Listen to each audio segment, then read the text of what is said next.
Welcome to Tales by the Fire, where stories speak louder than secrets and silence burns hotter than truth. If you're drawn to unforgettable tales rooted in love, betrayal, and fate, you're in the right place. Before we dive into today's story, do us a favor. Click subscribe, give this video a like, and share it with someone who loves powerful storytelling.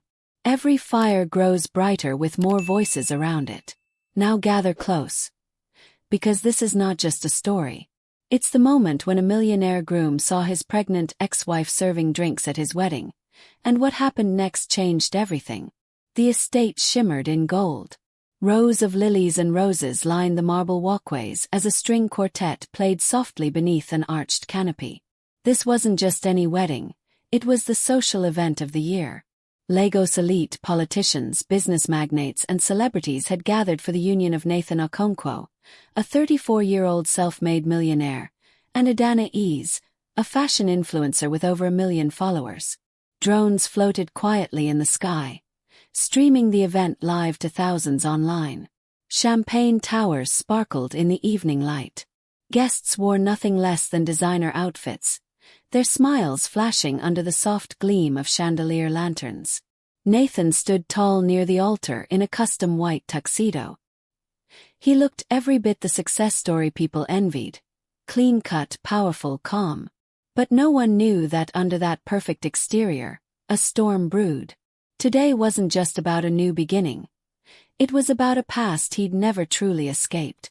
In the back of the event hall, dressed in a crisp black apron and white shirt, Mira placed 2 bottles of chilled rose on a silver tray and steadied her breath. Her baby bump, 6 months along, pushed against the fabric of her uniform. She shifted slightly to ease the discomfort as she adjusted her head wrap. "Table 4, the head server barked. "Don't fall asleep." Mira nodded silently, gripping the tray.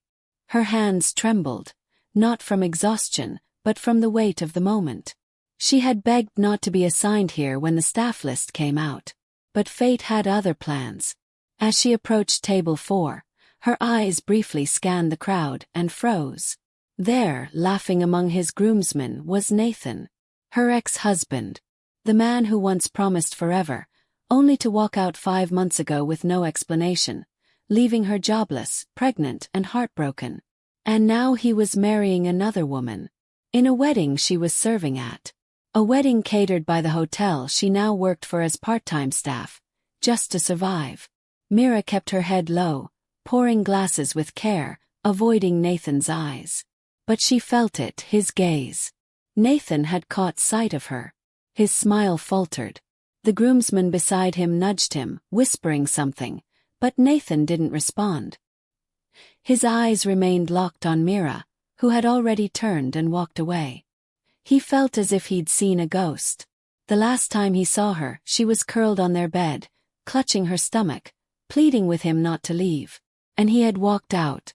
Now she was here, pregnant, serving drinks at his wedding. Nathan clenched his jaw and turned back to the altar. He didn't say a word to anyone, but his hands were shaking. From the bridal suite above, Adana watched the celebration through the window. "Perfect," she whispered. Her designer gown fit her like it had been stitched by angels. Her makeup, her hair, her nails, flawless. This was her dream. A lavish wedding, cameras flashing, attention on her. But her assistant rushed in, holding a tablet. "Madam, something odd, look." She showed a zoomed-in shot from a photographer's preview. In the background of a table photo stood a pregnant waitress. Her face wasn't fully clear, but Adana's sharp eyes narrowed. "Who is she?" The assistant hesitated. "We're not sure, Ma. But I can find out." "No, I will," Adana said, her voice tight. Because deep down she had a gut feeling that this waitress wasn't just anyone. Inside the staff quarters, Mira leaned against the wall and exhaled. Another server approached her. "Hey, did you see the groom staring at you?" Mira shook her head, pretending to laugh. "I doubt he even remembers me." But she wasn't sure if she believed that. She reached into her pocket and rubbed the tiny gold necklace she still wore. His first gift to her. She had never taken it off. Not even after everything. Suddenly her phone buzzed. A text from an unknown number. Leave before you ruin everything. Her heart skipped. Who sent that? She turned toward the reception hall, her hands cold. Someone knew. Someone didn't want her there. And someone was watching. Mira stood in the kitchen with a pregnancy test in hand. She was trembling, but her face was glowing. "Nathan," she called out. He stepped out of his office, tired, distracted. "I have something to tell you," she said, reaching for his hand. "We're going to be parents." For a moment, he stared at her blankly. Then came the coldest words she ever heard. "I'm sorry, Mira. I can't do this anymore." She laughed nervously. "Can't do what?" "This. I'm leaving." The sound of glass shattering echoed through the kitchen. Mira dropped the cup in her hand, her world breaking with it. And now, months later, that same man was marrying another woman. Back in the present, the MC called for attention. It was time for the groom's toast. Nathan stood holding the mic. The guests clapped. But his eyes swept the crowd, and found her. Mira stood at the back, holding an empty tray, still as a statue. Adana watched from the bridal table. She noticed Nathan's hesitation, his expression, and followed his gaze. Her eyes landed on Mira. And then it clicked. The resemblance. The curve of Myra's stomach. Her instinct screamed.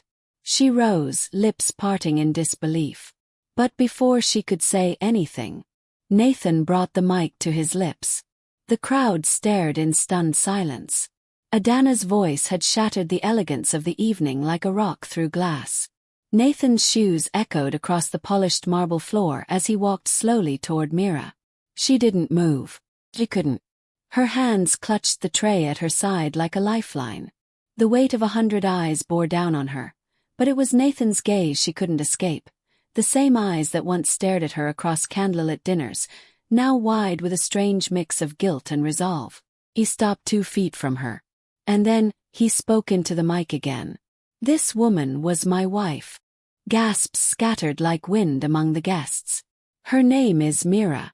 And the truth is, I never should have let her go." Adana's face twisted in shock. But it was the shame that crept in first. Then came the rage. She stormed down the steps of the stage, grabbing the mic from Nathan's hand. "Are you insane? On our wedding day?" The MC rushed to calm the tension, but Nathan gently raised a hand. He took the mic back, his tone calmer now, but firmer. "I owe everyone an apology. But most of all, I owe Mira the truth. And all of you deserve to know why she's here today, standing in uniform at a wedding where she should have been the bride." Myra's knees nearly gave out. She had no idea this was coming. And the whispers grew louder. Nathan turned to the crowd again. "When I left Mira, I did it like a coward. I was scared of becoming a father. I was consumed by business, image, and pride. I lied to myself that love wasn't enough. And I abandoned her, without explanation." Mira covered her mouth, fighting back tears. Nathan continued, voice trembling. "But today, I saw her standing there, and everything I buried came roaring back. I knew I couldn't say, 'I do,' without finally saying the one thing I never had the courage to say. I'm sorry." Adana stood like a statue. The cameras, once pointed at her dress, now turned toward the real story. The waitress with a baby bump and the millionaire groom who couldn't forget her. "Are you really doing this right now?" Dana hissed. "In front of everyone." "I have to," Nathan said softly. "I can't marry you while pretending I'm whole." Adana looked at Mira with raw fury, then back to Nathan. "You're humiliating me," she spat. Nathan didn't respond. His silence was its own kind of confession. Adana slapped him. Hard. The room gasped. She turned and stormed out of the hall, tears streaming down her face. Nathan didn't chase her. Instead he turned to Mira. "Come with me," Nathan whispered. Mira shook her head. "You're insane. What are you doing?" "Fixing the biggest mistake of my life. I'm working." He took her hand.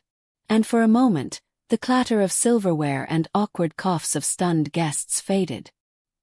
He led her away, not toward the exit but outside, through the garden where fairy lights wrapped around palm trees and the sounds of Lagos dimmed behind them. They stopped beneath the banyan tree they once carved their initials into. Mira pulled her hand away, her eyes welling with disbelief. "You left me. You left us. For this. I know. You let me bleed alone. Cry alone. Starve alone. I know. I almost lost this baby. Because I couldn't afford a hospital visit." Nathan closed his eyes in pain. "Mira." She backed away. "You don't get to play the hero now." "I'm not here to be a hero," he whispered. "I'm here because I never stopped loving you." Silence stretched between them, thick with memory and regret. The glow from the lights above cast a halo on Myra's curls. She looked more beautiful than he remembered, stronger too, worn but unbroken. "What happened to you?" she asked. Nathan sighed. "The day I left, my father called. He was dying. I flew to London that night. Everything spiraled. I didn't want to burden you. You left me a note. That's not spiraling, that's abandoning. I thought I was protecting you. I thought you'd be better off without me." "You thought wrong," she snapped. Nathan looked down. "I came back, but when I saw you struggling I felt like I didn't deserve you. Then I met Adana. She was a distraction. Safe choice. But it was never real." Mira laughed bitterly. "You threw away love for convenience." Nathan nodded. "And I've regretted it every single day." Back inside, chaos brewed. Guests murmured, the wedding planner wept in the corner, and social media exploded. Outside, Mira stood quietly. Finally she asked, "What do you want from me now?" Nathan didn't hesitate. "I want to raise our child. With you."